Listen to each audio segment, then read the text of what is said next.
हैं question number 4 की तरफ। तो क्वेश्चन नंबर 4 जो हमें बता नहीं रहा है, पूछ रहा है। अगर वो बताएगा ना तो दिक्कत हो जाएगी। क्या पूछ रहा है? State whether the following statements are true और false, give reasons for your answers. पहले तो हमें ये बताना है जो स्टेटमेंट इन्होंने दी हैं, कितनी स्टेटमेंट दी हैं? 3 स्टेटमेंट दी हैं, उनमें से कौन सी सही है और कौन सी गलत है। और जो हम अपना आंसर देंगे उसके लिए इन्हें एक क्या चाहिए? रीजन भी चाहिए कि भैया ऐसा हो क्यों रहा है। तो आइए देखते हैं अपने सवालों की तरफ। तो देखो पहला जो स्टेटमेंट है पहला जो स्टेटमेंट है वो क्या कह रहा है? Every natural number is a whole number. का हर नेचुरल नंबर क्या होता है? एक होल नंबर होता है। होता है या नहीं होता? चलो मैं बता देता हूं, ये वाला जो स्टेटमेंट है ना वो बिल्कुल सही है। अब क्यों सही है उससे देखते हैं। देखो जो नेचुरल नंबर होते हैं वो 1 से स्टार्ट होते हैं, है ना।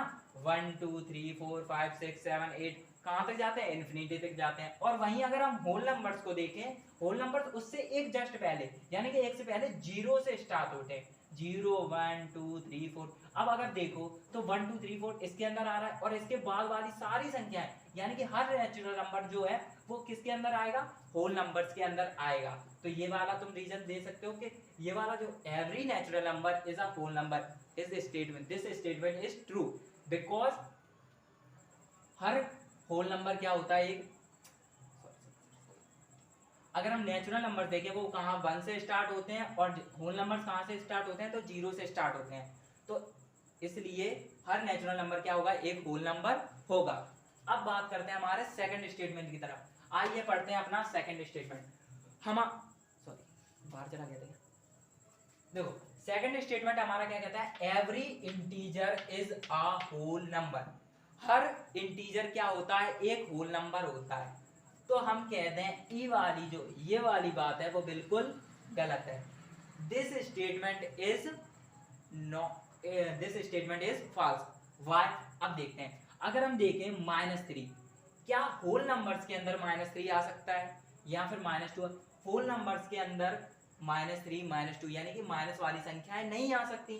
तो इसका कोई भी एक एग्जांपल जैसे बोल देना -3 एक इंटीजर है लेकिन वो क्या होल नंबर है?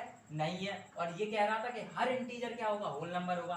तो यहाँ पे तो ये गलत हो गया ना, -3 इंटीजर है लेकिन होल नंबर तो है ही नहीं है -3। तो ये वाला स्टेटमेंट तुम्हारा क्या हो गया? गलत हो गया। अच्छा नेक्स्ट स्टेटमेंट की तरफ बढ़ते हैं। Every rational number is a whole number. अच्छा इनका कहना है तुम कोई भी रेशनल नंबर ले लो, क्या कोई भी रेशनल नंबर ले लो वो क्या होगा? एक होल नंबर होगा। हम कहते हैं जी बात गलत है। कोई दिक्कत? हाँ होएगी। रीजन नहीं पता ना काय को गलत है, अब आप बता रहे काय को गलत है। This statement is wrong. Why? चलो देखते हैं। एक रेशनल नंबर क्या होता है जिसे हम P अपॉन Q के फॉर्म में लिख सकते हैं।